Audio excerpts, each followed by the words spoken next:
जय हिंद। आपका अपना चैनल शक्ति एजुकेशन पे बहुत बहुत स्वागत है। तो आओ बच्चों, क्लास 9th में जो यूपी बोर्ड का एग्जाम की दृष्टि से पहला चैप्टर बायो का होता है, कौन सा, जीवन की मौलिक इकाई।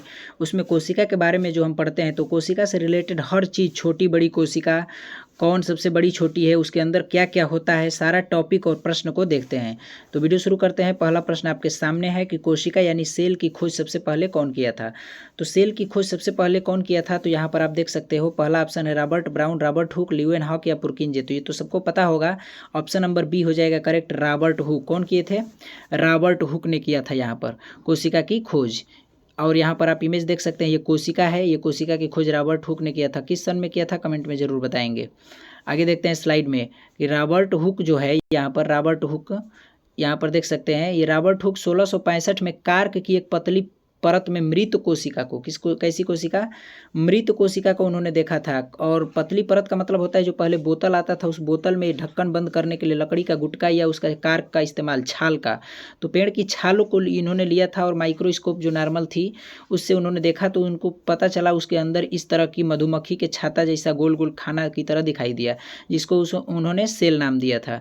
तो ये हो गया 1665 में कोशिका की खोज सबसे पहले रॉबर्ट हुक ने किया और वो मृत कोशिका की खोज किए थे। अगला प्रश्न देखते हैं कि जीवित कोशिका की खोज कौन किया था। यहाँ पर ऑप्शन है रॉबर्ट हुक, स्लाइडेन स्वान, एंटोनी वान ल्यूवेनहॉक, पुरकिंजे।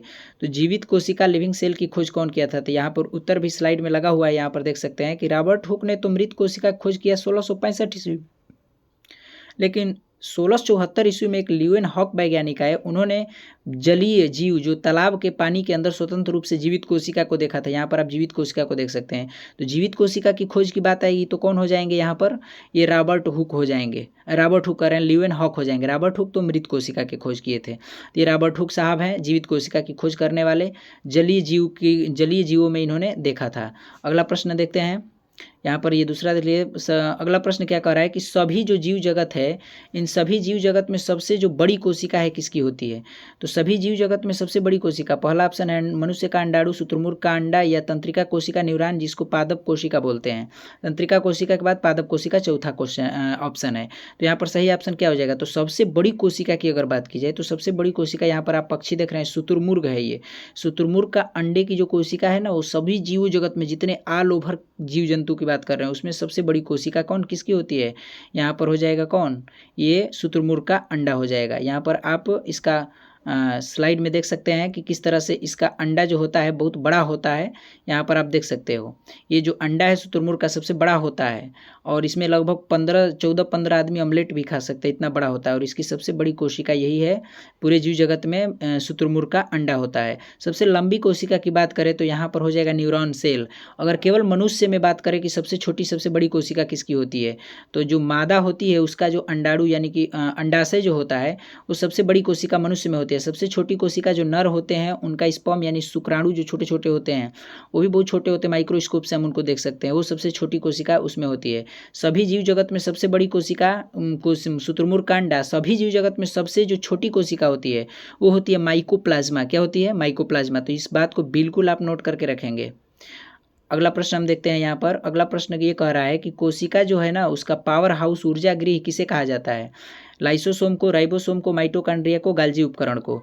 तो कोशिका, ये आप कोशिका का इमेज देख रहे हैं, इस कोशिका के अंदर ये छोटे बड़े बहुत सारे अंग हैं, कहीं केंद्रक है, कहीं लाइसोसोम है, कहीं गाल्जी का है, बहुत सारे अंग है। तो इनमें कौन सा ऐसा अंग है जिसके अंदर कोशिका का भोजन बनता है, इसीलिए उसको हमें ऊर्जा गृह, पावर हाउस, शक्ति गृह जो भी कहते हैं, बहुत सारा नाम है इसका, तो वो कहते हैं। तो कौन सा ऐसा अंग है, तो यहाँ पर सही ऑप्शन सी हो जाएगा, माइटोकॉन्ड्रिया। क्या हो जाएगा, माइटोकॉन्ड्रिया के अंदर कोशिका का भोजन बनता है जिसे हम पावर हाउस या ऊर्जा गृह कहते हैं। यहाँ पर आप देख सकते हैं। अगला टॉपिक देखते हैं कि इसका मुख्य तथ्य में कि माइटोकॉन्ड्रिया जो होता है ना कोशिका के लिए ऊर्जा बनाता है। यह ऊर्जा एटीपी, एडिनोसिन ट्राइफॉस्फेट, यानी एटीपी का फुल फॉर्म कई बार पूछा गया है, तो आप नोट करके रखेंगे। एडिनोसिन ट्राइफॉस्फेट क्या होता है, ऊर्जा का जो एटीपी के रूप में ऊर्जा बनाती है माइटोकॉन्ड्रिया, उसका ये रूप होता है। और कोशिका करेंसी भी इसको कहते हैं। और 38 एटीपी मिल करके ग्लूकोज का निर्माण करते हैं, तो इसको भी आप बिल्कुल याद रखेंगे। तो यहाँ पर ये हो गया। अगला प्रश्न देखते हैं। अगला प्रश्न क्या कह रहा है? अगला प्रश्न यहाँ पर ये कह रहा है चौथा नंबर कि कोशिका की आत्मघाती थैली यानी सुसाइड बैग किसे कहा जाता है? राइबोसोम, लाइसोसोम या रसधानी या तारक का है? यहाँ पर कोशिका देख रहे हैं ना, इस कोशिका के अंदर एक ऐसा अंग है जिसको हम आत्मघाती थैली कहते हैं। अगर वो फट जाए तो पूरी कोशिका खत्म, गला पचा के खत्म कर देगा कोशिकाओं को। तो यहाँ पर आप देख सकते हैं पहला जो ऑप्शन राइबोसोम लाइसोसोम, दूसरा है, तीसरा रसधानी तारक का है। क्या होगा? सुसाइड बैग का होते हैं या आत्मघाती थैली भी कहा जाता है। तो सही ऑप्शन हो जाएगा बी, लाइसोसोम को कहा जाता है। किसको कहा जाता है? लाइसोसोम को कहा जाता है। यहाँ पर आप देख सकते हैं लाइसोसोम का, ये कोशिका के अंदर ये जो हरे कलर का है यहाँ पर दिखाया गया है, ये लाइसोसोम है। लाइसोसोम के अंदर बहुत ही शक्तिशाली पाचक एंजाइम, डाइजेस्टिव एंजाइम्स होते हैं। जब कोई क्षतिग्रस्त कोशिका हो जाती है तो लाइसोसोम उस फट जाता है अपने आप उसके अंदर कोशिका के, और उस कोशिका को गला पचा के खत्म कर देता है। जैसे कभी कभी हम दातुन करते हैं तो कभी कभी जो मसूड़ा है छिल जाता है छोटा सा, तो उसमें लगभग 100 कोशिकाएं आती थी। कोशिका बहुत छोटी है, और कोशिका की परिभाषा की बात की जाए तो आप कह सकते हैं कि कोशिका हमारे जीवन की सबसे छोटी इकाई है, अंग नहीं है, इकाई है। तो यहाँ पर आप कह सकते हो। तो यहाँ पर लाइसोसोम की बात की जाए तो लाइसोसोम के अंदर आप देख रहे हैं ना, खूब पाचक रस भरा होता है, एंजाइम। जैसे कभी कभी हमारा जो उंगली है कुछ कूचते समय कुचा गया या दरवाजा में दब जाता है, पूरा काला हो जाता है, या कभी मम्मी उम्मी ने बेलना उलना से मार देती है, या घर पे कभी डंडा वंडा से पिटाई हो जाती है, पुलिस ने पीट दिया, तो आप देखते हैं कुछ देर बाद वहाँ पर बिल्कुल काला हो जाता है। तो काला होने का मतलब कि वहाँ की कोशिकाएं क्या होती हैं? बिल्कुल मर जाती हैं। तो किनारे की कोशिकाएं विभाजन करती हैं, और विभाजन करने के बाद नई कोशिका बनाती है। तो ये लाइसोसोम क्या करता है कि जो कोशिका मर गई है उस कोशिका के अंदर ये लाइसोसोम पूरा फट गया, और फट करके उसके अंदर जितने अंग हैं सबको गला पचा करके साफ कर देता है, यानी सफाई करने का भी काम लाइसोसोम करता है, इसीलिए इसको आत्मघाती थैली कहते हैं। तो यहाँ पर कोशिका का ये लाइसोसोम को बिल्कुल याद रखेंगे। अगला प्रश्न जो है, अगला प्रश्न क्या कह रहा है? अगला प्रश्न कह रहा है कि 5वां नंबर की कोशिका में प्रोटीन का निर्माण प्रोटीन फैक्ट्री में कहाँ होता है? तो प्रोटीन फैक्ट्री का निर्माण, तो यहाँ पर आप देख सकते हैं कि कोशिका में जो प्रोटीन फैक्ट्री है, कोशिका का प्रोटीन फैक्ट्री किसे कहा जाता है? कोशिका में प्रोटीनमा बनता कहाँ है? जैसे कोशिका में भोजन बन रहा था माइटोकॉन्ड्रिया में, तो कोशिका में इसी तरह एक जगह प्रोटीन बनता है। यहाँ पर आप कोशिका देख रहे हैं ना, इस कोशिका के अंदर एक जगह ऐसा अंग है जहाँ प्रोटीन बनता है। पहला ऑप्शन है गाल्जी का है, माइटोकॉन्ड्रिया, राइबोसोम या केंद्रक। तो कौन सा अंग में प्रोटीन बनता है या प्रोटीन का निर्माण होता है, और उस अंग को हम प्रोटीन का फैक्ट्री भी कहते हैं? तो सही ऑप्शन क्या हो जाएगा? सही ऑप्शन सी हो जाएगा, राइबोसोम। क्या हो जाएगा? राइबोसोम। राइबोसोम के अंदर प्रोटीन का निर्माण होता है। यहाँ पर आप अगले स्लाइड में देख सकते हैं किस तरह होता है।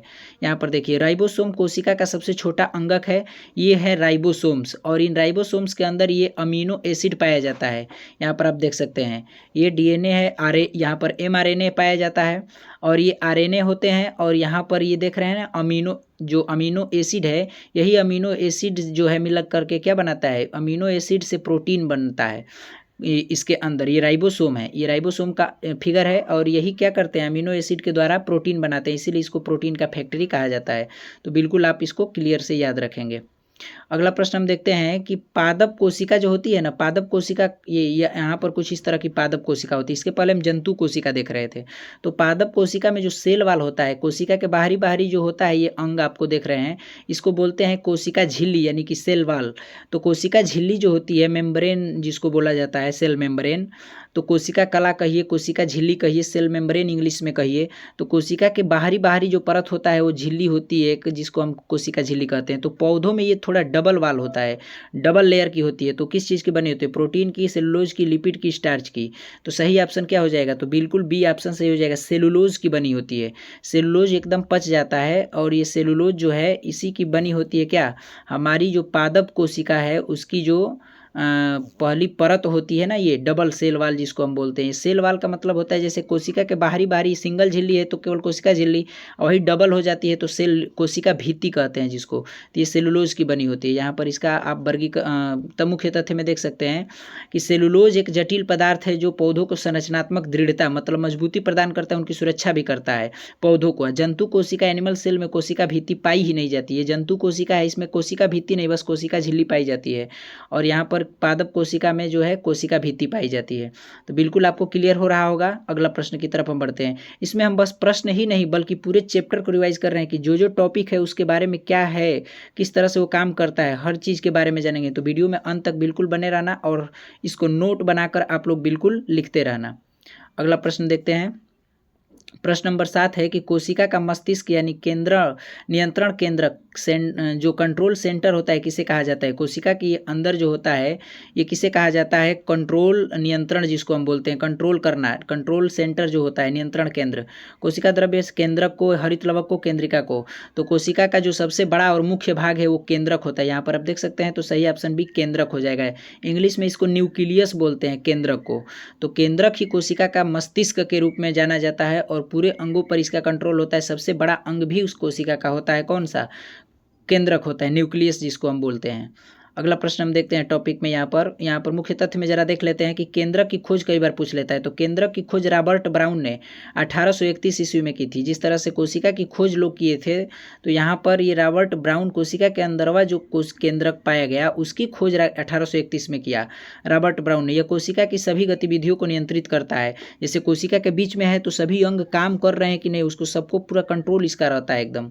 तो इसमें अनुवांशिक पदार्थ डीएनए होता है और इसी कोशिका के अंदर डीएनए भी पाए जाते हैं, आप यहाँ पर देख सकते हैं। इसकी चर्चा फिर अगले प्रश्न में यहाँ पर अभी आगे स्लाइड में होने वाली है। तो यहाँ पर आप देख सकते हैं डीएनए जो होता है इसका फुल फॉर्म क्या है। डीएनए का पूरा नाम बहुत बार पूछा गया है, क्या है, डीऑक्सी न्यूक्लिक अम्ल की राइबोन्यूक्लिक अम्ल की डीऑक्सी न्यूट्रिएंट अम्ल या डाई न्यूक्लिक अम्ल। तो क्या सही हो जाएगा इसमें, तो डीएनए का जो पूरा नाम हो जाएगा ऑप्शन नंबर ए डीऑक्सीराइबोन्यूक्लिक अम्ल, बिल्कुल सही हो जाएगा।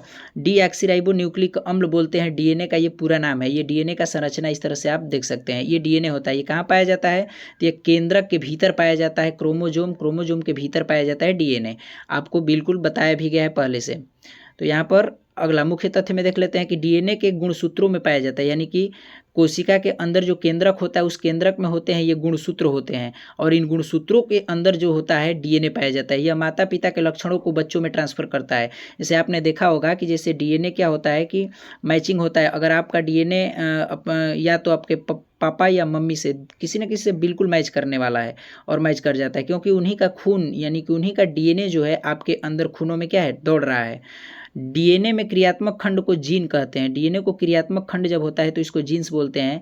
इस जीन्स को और डीएनए के पूरे विस्तृत जानकारी हम बाकी की अगले बड़ी कक्षाओं में करते हैं।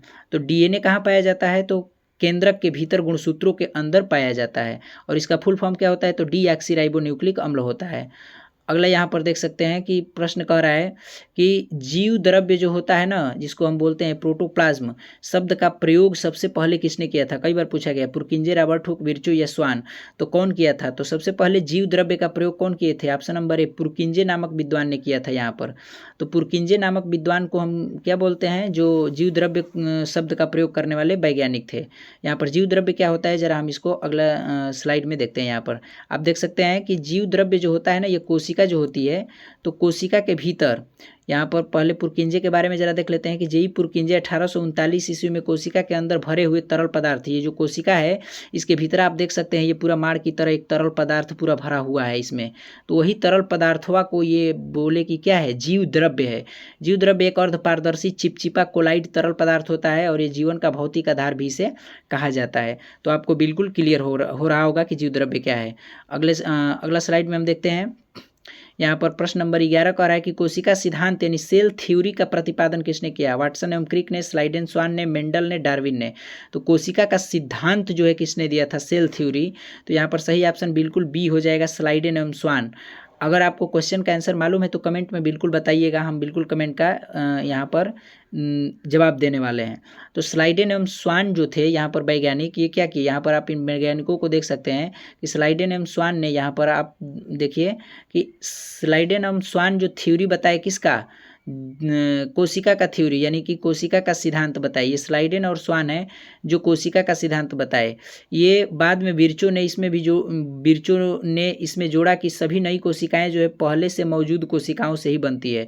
और विर्चो नामक ये जो विर्चो वैज्ञानिक है, इन्होंने ये बताया कि जो नई कोशिकाएं बनती हैं, जो पुरानी कोशिकाएं हैं उसी से जुड़ी रहती हैं और वो विभाजन होकर के फिर आगे कोशिकाएं बनती है। जैसे यहाँ पर एक कोशिका से यहाँ पर टूटने वाली है, टूट करके यहाँ पर दो अलग अलग भागों में क्या हो गई, बट गई। तो एक कोशिका से दो नई कोशिका हो गई। और स्लाइडेन एवं स्वान क्या कौन से वैज्ञानिक हो गए, जो कोशिका का सिद्धांत सेल थ्योरी को बताया था। तो बिल्कुल आपको याद रहेगा और आप इमेज में ऐसे तरीके से देख सकते हैं। तो वीडियो में अंत तक बने रहें। अगर वीडियो अच्छा लगे तो लाइक शेयर कमेंट जरूर कर सकते हैं और अपने दोस्तों को भी भेज सकते हैं।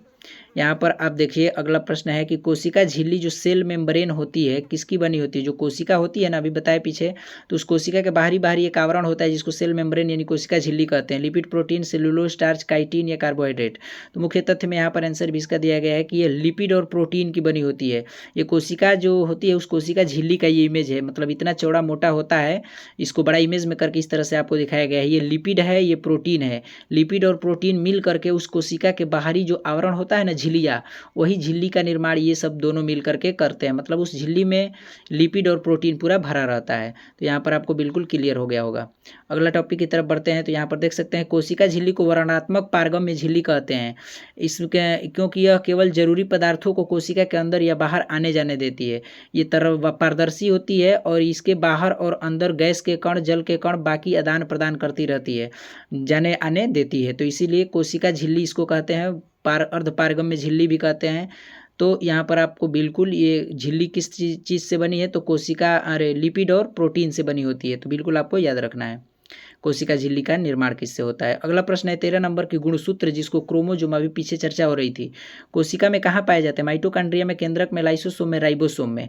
तो गुणसूत्रवा अभी आपको बताया, यहाँ पर इमेज में देख सकते हैं, ये केंद्रक है बिचवा में। केंद्रक का बिचवा में ये जो सोया हुआ है लाल पीला नीला, ये क्या है, यही है क्या आपका गुणसूत्र है, यानी कि क्रोमोसोम है। और ये कहाँ पाया जा रहा है, तो बिल्कुल इमेज में ही देख के आप बता सकते हैं, केंद्रक में यानी न्यूक्लियस में पाया जाता है। तो ये हो गया आपका गुणसूत्र। अगला प्रश्न हम देखते हैं कि अगला प्रश्न क्या कह रहा है। ये 13 नंबर हो गया। 14 नंबर प्रश्न देखते हैं कि 14 नंबर क्या करें। मुख्य तथ्य में आप देख सकते हैं कि कोशिका विभाजन के समय क्रोमैटिन धागे छड़ के आकार की जो संरचना होती है, इसमें देख रहे हैं ये धागे की संरचना के आकार, जिन्हें गुणसूत्र कहते हैं, और ये डीएनए और प्रोटीन से बने होते हैं। तो इसके अंदर क्या होता है, अभी इसकी संरचना देखिए, ये डीएनए होता है, इसमें प्रोटीन भी होता है, उन्हीं के निर्माण से ये गुणसूत्र बनता है। गुणसूत्र का इस तरह से आकार होता है। तो ये आप देख सकते हैं बिल्कुल। और यहाँ पर आप देख सकते हैं अगला प्रश्न क्या कह रहा है कि कोशिका का ट्रैफिक पुलिस यानी कोशिका का ट्रैफिक पुलिस परिवहन प्रबंधक किसे कहा जाता है। जैसे अंतःप्रद्रव्यी जालिका ईआर का मतलब होता है एंडोप्लाज्मिक रेटिकुलम, गोल्जी उपकरण, गोल्जी बॉडी या रसधानी या लवक। ट्रैफिक पुलिस और परिवहन प्रबंधक का मतलब ये होता है कि जैसे कोशिका के अंदर, यहाँ पर कोशिका के अंदर बहुत सारी चीज़ों को एक जगह से दूसरे जगह ले जाना होता है, जैसे ऊर्जा को ढोने का काम करने का, पानी का। तो इस तरह से ये कौन सा अंग होता है जो करता है, तो बी ऑप्शन बिल्कुल सही हो जाएगा, गाल्जी उपकरण यानी कि गाल्जी काय जिसको हम बोलते हैं। यह कोशिका के अंदर ट्रैफिक पुलिस और परिवहन प्रबंधक का काम करता है, ऊर्जा को ढोता है यह। जैसे कि हम कभी कभी जैसे मुँह से बोल रहे हैं तो मुँह की एनर्जी खत्म हो रही है, तो इसमें कोशिकाओं की एनर्जी खत्म हो गई। अब जैसे दूसरे जहाँ पर स्थिर कोशिका है उसके अंदर की एनर्जी को फिर वहाँ से ये लाएगा, तो ये गाल्जी काय जो होता है ये पूरा ऊर्जा ढोने का काम करता है, मतलब परिवहन का काम करता है कोशिका के अंदर। तो बिल्कुल आपको क्लियर हो रहा होगा इमेज से। अगला टॉपिक यहाँ पर देखते हैं गाल्जी उपकरण के बारे में कि गाल्जी काय ने एक वैज्ञानिक थे जिसका नाम था कैमिलो गाल्जी। इन्होंने खोज की थी, इन्हीं के नाम पर इसका गाल्जी काय नाम रख दिया गया। यह कोशिका से बने पदार्थ पैक करके उन्हें कोशिका के अंदर बाहर सभी जगह क्या करती है, भेजती है। और ये गाल्जी उपकरण का आप इमेज देख सकते हैं, ये क्या है, गाल्जी उपकरण यानी गोल्जी बॉडी जिसको हम बोलते हैं।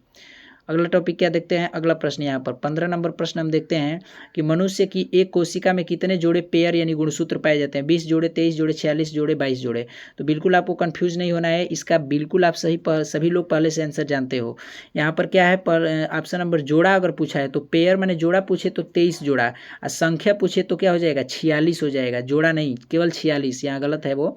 23 जोड़ा आपका बिल्कुल सही है। 23 जोड़ा मतलब 23 दूनी 46 होता है, तो एक जोड़ा में 2 होता है। तो यहाँ पर ये गुणसूत्र जो होते हैं केंद्रक के अंदर, अभी हमने चर्चा की, केंद्रक के भीतर यहाँ पर इमेज में आप देख सकते हैं, इसी के भीतर इसी तरह से ये होते हैं। तो ये जोड़ा में कितने होते हैं, 23 जोड़ा है, संख्या में कितने होते हैं, 46। तो मनुष्य में 46 क्रोमोसोम की संख्या है, यानी 23 जोड़ा है। मुख्य तथ्य में आप यहाँ पर देख सकते हैं कि संख्या में देख सकते हैं कि यहाँ पर 46 और जोड़ा में 23 यहाँ पर होता है इस तरह से। अगला टॉपिक देखते हैं, प्रश्न नंबर 16 क्या कर रहा है। हमने 20 प्रश्न को लिया है जो आपको बिल्कुल क्लियर कर देगा। कोशिका वाला चैप्टर से कोई भी प्रश्न बिल्कुल नहीं छूटेगा। तो प्रोकैरियोटिक कोशिका जिसको प्रोकैरियोटिक सेल कहते हैं, कौन सा अंग इसमें नहीं पाया जाता, राइबोसोम, कोशिका झिल्ली, स्पष्ट केंद्रक झिल्ली या कोशिका द्रव्य। तो क्या नहीं पाया जाता है इसमें, तो देखिए प्रोकैरियोटिक कोशिका वो कोशिकाएं होती हैं जो उन जीवों में होती हैं जो एक ही कोशिका से बने होते हैं, जैसे पैरामीशियम, यूग्लिना, अमीबा, ये सब किस में आएंगे, प्रोकैरियोटिक जीव में आएंगे। और प्रोकैरियोटिक कोशिका किसकी किसकी होती है, तो ये जितने एक कोशिकीय जीव हैं जैसे अमीबा, पैरामीशियम, यूग्लिना, नीले हरे शैवाल, बैक्टीरिया भी कुछ होते हैं, तो उसमें प्रोकैरियोटिक कोशिकाएं प्रोकैरियोटिक कैटेगरी में रखते हैं उनको। यूकैरियोटिक में जितने जंतु पादप हैं सब आते हैं। तो क्या नहीं पाया जाता है प्रोकैरियोटिक कोशिका में कौन सा अंग नहीं पाया जाता है? तो ऑप्शन नंबर बिल्कुल सी, स्पष्ट केंद्रक जो झिल्ली है ये नहीं पाया जाता है यहाँ पर आप देख सकते हैं प्रोकैरियोटिक कोशिका में। यहाँ पर आप इमेज में देख सकते हैं इसका कि प्रोकैरियोटिक कोशिका में यहाँ पर कोशिकाओं में कोई सच्चा केंद्रक नहीं होता, आनुवंशिक पदार्थ कोशिका द्रव्य नहीं होता, तो मतलब कोई निश्चित एक केंद्रक उसमें नहीं होता कि हाँ यहाँ ये केंद्रक है। जैसे जंतु कोशिका में बीच में क्या था? केंद्रक था। अगला प्रश्न की तरफ हम बढ़ते हैं। अगला प्रश्न 17 नंबर क्या कह रहा है कि ये जो अमीबा आप देख रहे हैं, अमीबा का भोजन किस प्रक्रिया द्वारा ग्रहण किया जाता है? एक्सोसाइटोसिस की, एंडोसाइटोसिस की, या जीव द्रव्य कुंचन के विसरण द्वारा? तो यहाँ पर सही ऑप्शन क्या हो जाएगा? तो यहाँ पर आप बिल्कुल देख सकते हैं कि यहाँ पर ये अमीबा जो है, ये अमीबा का इमेज है, और ये अमीबा अपना भोजन किस प्रकार से, ये भोजन जैसे बीच में होता है तो इसे डायरेक्ट इस मुंह बाके नहीं खा लेता है, पहले उसको चारों तरफ से पूरा इसे एकदम घेर लेगा, घेर करके उसके बाद निगलता है, और निगल करके फिर कहीं से क्या करता है? बाहर कर देता है। तो यहाँ पर अमीबा जो अपना भोजन है किस प्रक्रिया द्वारा ग्रहण कर रहा है, आपको बिल्कुल कमेंट में बताना है। तो अमीबा जो है, तो सही ऑप्शन क्या हो जाएगा? तो एंडोसाइटोसिस, यहाँ पर आप देख सकते हैं एंडोसाइटोसिस को हम बोलते हैं कुटपाद। ये आपके देख रहे हैं ना, ये एक अमीबा के कुटपाद हैं। इसी कुटपादों से भोजन को पूरा घेर लेता है चारों ओर से, उसके बाद निकल जाता है। तो एंडोसाइटोसिस द्वारा ये भोजन यानी कुटपाद द्वारा अपना भोजन ग्रहण करता है। अब यहाँ पर आगे देखते हैं मुख्य तथ्य में, यहाँ पर देख सकते हैं कि अमीबा कुटपाद यानी एंडोसाइटोसिस द्वारा भोजन ग्रहण करता है। भोजन के कण पास पहुँचने देता है, पहले पास जब पहुँचता है तो कुटपाद बनाकर भोजन ग्रहण चारों तरफ घेर लेता है इसे, और उसके बाद भोजन कण कोशिका के भीतर समाहित हो जाती है, और इसके बाद वो भोजन रिक्तिका में पचाया जाता है। जो कोशिका के अंदर रिक्तिका होता है उसमें ये पूरा पचाता है। तो ये प्रक्रिया ये अमीबा का इस तरह से चलता है। तो अगला प्रश्न देखते हैं 18 नंबर, और 2 प्रश्न हैं कि पौधों की पत्तियों का हरा रंग जो है किस वर्ण पिगमेंट के कारण होता है? एंथोसाइनिन, क्लोरोफिल, पर्णहरित, या कैरोटीन, या जेंथोफिल?